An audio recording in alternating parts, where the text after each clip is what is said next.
আমরা শিখব have to দিয়ে কীভাবে বাধ্যতামূলক কাজের কথা বলা যায়। যেমন কোনো কিছু আমাদের বাধ্যতামূলক করতে হয় বা করতে হবে, এই কথাগুলো কীভাবে বলতে হয়। ঠিক আছে, আমাদের ক্লাসগুলো কিন্তু খুবই সংক্ষিপ্ত হয় এবং এগুলো কিন্তু বোঝার বিষয় এবং বুঝে প্র্যাকটিস করার বিষয়। ঠিক আছে, আমরা অনেক সময় মুখস্থ করি, রুলস মুখস্থ করি, স্ট্রাকচার মুখস্থ করি, বাট কীভাবে রেস্টুরেন্টে কথা বলতে হয়, কিন্তু রেস্টুরেন্টে কীভাবে কফি অর্ডার করতে হয় শিখলেন মুখস্থ, রেস্টুরেন্টে গেলেন কফি নাই, তখন তো মুখ দেওয়ার কথা বের হয় না, এরকম সমস্যা হয়। তো আপনি মুখস্থ না করে বোঝার চেষ্টা করেন। ঠিক আছে, তো আমরা বুঝাই কীভাবে আসলে বাক্য তৈরি করতে হয়। ঠিক আছে, আচ্ছা, তো মেনলি আই হ্যাভ টু মানে কি আমাকে করতে হবে, আই হ্যাভ টু আমাকে করতে হবে, আই ডোন্ট হ্যাভ টু আমাকে করতে হবে না, আমাকে কাজ করতে হবে, আই হ্যাভ টু ওয়ার্ক আমাকে কী করতে হবে, পরিষ্কার করতে হবে, আই হ্যাভ টু ক্লিন আমাকে যেতে হবে, আই হ্যাভ টু গো আমাকে লিখতে হবে, আই হ্যাভ টু রাইট আমাকে কল দিতে হবে, আই হ্যাভ টু কল আমাকে শেখাতে হবে, আই হ্যাভ টু টিচ আমাকে খেতে হবে, আই হ্যাভ টু ইট। বুঝে বুঝে আপনি বাক্য বানানোর চেষ্টা করবেন। ঠিক আছে, তাহলে মুখ থেকে যা কিছু আপনি বলতে পারবেন।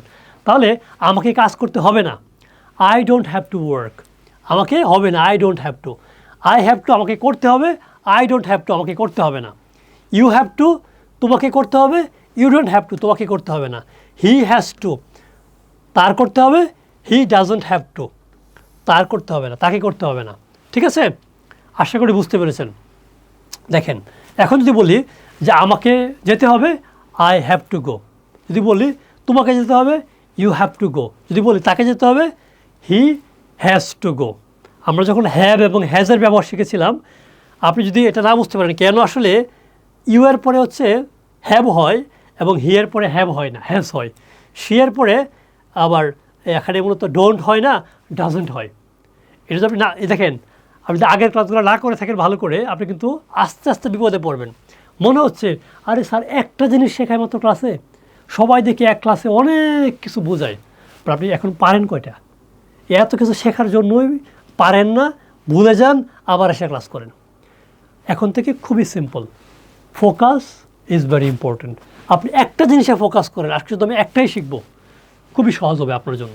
ঠিক আছে, তার মানে আই হ্যাভ টু মানে কি আমাকে করতে হবে, ইউ হ্যাভ টু মানে কি তোমাকে করতে হবে, হি হ্যাজ টু মানে কি তাকে করতে হবে, শি ডাজন্ট হ্যাভ টু তাকে করতে হবে না। হ্যাঁ, মানে সে করতে হবে না আর কি।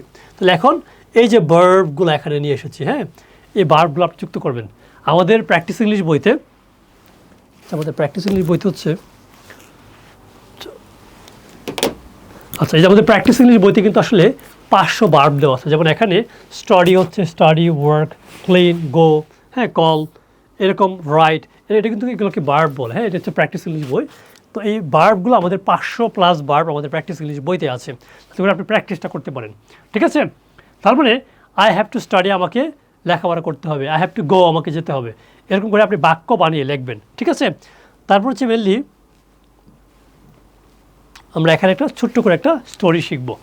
আই হ্যাভ টু স্টাডি আমাকে লেখাপড়া করতে হবে, ইউ হ্যাভ টু ওয়ার্ক তোমাকে কাজ করতে হবে, ইউ হ্যাভ টু ক্লিন, হ্যাঁ, উই হ্যাভ টু ক্লিন আমাদেরকে পরিষ্কার করতে হবে, দে হ্যাভ টু স্পিক তাদেরকে বলতে হবে, হি হ্যাজ টু গো তাকে যেতে হবে, she has to wake up তাকে ঘুম থেকে উঠতে হবে, ইট হ্যাজ টু ইট এটা খেতে হবে, I don't have to right আমাকে লিখতে হবে না, she doesn't have to call তাকে কল দিতে হবে না, we don't have to teach আমাদের শেখাতে হবে না। খুবই সহজ বুঝতে পারলে। ঠিক আছে, তারপর হচ্ছে কি, আপনি যদি এটা বুঝে থাকেন তাহলে আপনার জন্য এই যে এটা একদম সহজ হয়ে যাবে। ঠিক আছে, এই যে এখানে এই প্র্যাকটিসটা যদি আপনি লিখতে পারেন বানিয়ে, ইংলিশে যদি আপনি করতে পারেন, তারপরে বুঝে যাবেন যে আপনি এটা ভালো করে বুঝতে পেরেছেন। ঠিক আছে, তো আমাকে পড়তে হয়, পড়তে হবে, আচ্ছা, এটা মানে অন্য কাজ চলে গেছে, আই হ্যাভ টু পড়তে হবে। ঠিক আছে, আচ্ছা, আমরা আরেকটু দেখি, যেমন হ্যাঁ, যে হ্যাভ টু আমাকে পড়তে হয়, আই হ্যাভ টু স্টাডি আমাকে পড়তে হবে বা পড়তে হয় আর কি। ঠিক আছে, এরকম আর কি, পড়তে হয় না হয় এরকম। ঠিক আছে, এর হচ্ছে বিষয়। তো এটা আপনি সুন্দর করে এটাকে ভালো করে আপনি প্র্যাকটিস করবেন। ঠিক আছে, এই যে সুন্দর করে এটার ইংলিশটা লিখবেন, আশা করি তাহলে আপনার অনেক সুন্দর হবে ইনশাআল্লাহ। ঠিক আছে, আর কথা হবে পরবর্তী ক্লাসে। ভালো থাকবেন, আসসালামু আলাইকুম।